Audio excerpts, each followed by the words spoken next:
दोस्तों, अगर आप भी वर्ल्ड कप में भारतीय टीम को सपोर्ट करते हैं तो वीडियो को लाइक जरूर कीजिएगा।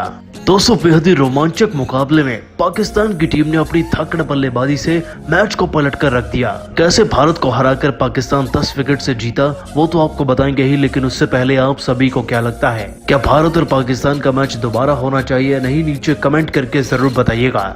दोस्तों, वर्ल्ड कप 2021 का सबसे रोमांचक मुकाबला भारत और पाकिस्तान की टीम के बीच में दुबई के इंटरनेशनल स्टेडियम में खेला गया।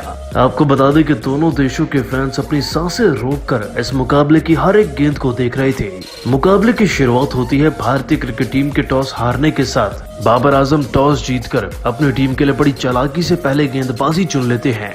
अब इससे पहले कि मैदान में आकर रोहित शर्मा और केएल राहुल की जोड़ी कुछ कर पाती, पहले ही ओवर की चौथी गेंद पर पाकिस्तान की टीम के तेज तर्रार गेंदबाज शाहीन अफरीदी ने रोहित शर्मा को एलबीडब्ल्यू आउट कर दिया। और अब केएल राहुल का बल्ला चलने ही लगा था, वो 3 रन पर पहुंचे ही थे कि पारी के तीसरे ओवर की पहली गेंद पर केएल राहुल भी इसी सेम गेंदबाज का शिकार बन गए और क्लीन बोल्ड हो गए थे।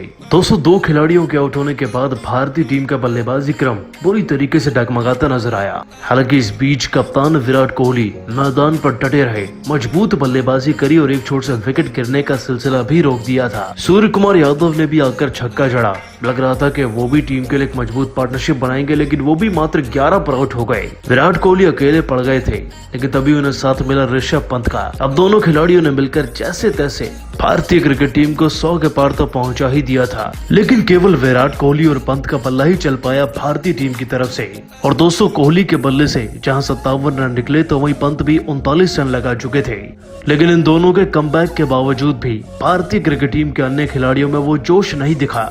जडेजा और पांड्या दोनों ही फीके पड़ गए। जहाँ जडेजा 13 गेंदों में 13 रन बना पाए तो वहीं पांड्या भी 11 रन ही बना पाए थे।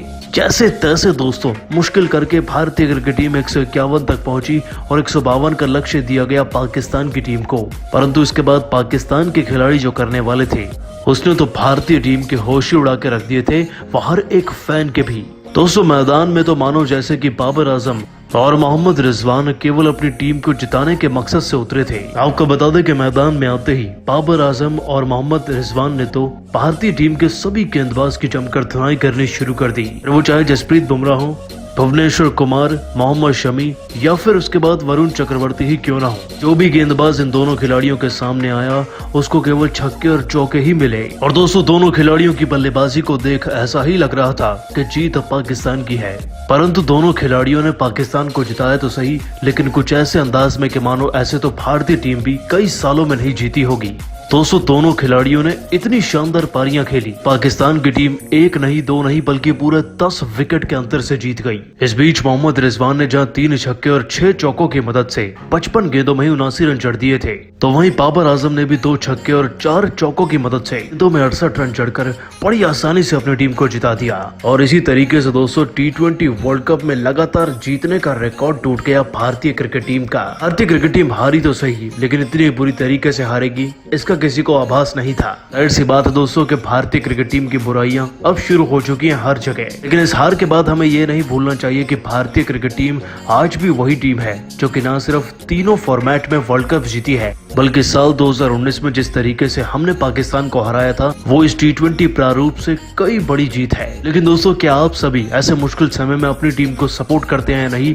नीचे कमेंट करके जरूर बताइएगा। ऐसी ही सभी ताजा खबरों के लिए अभी सब्सक्राइब कीजिए हमारे चैनल को। धन्यवाद।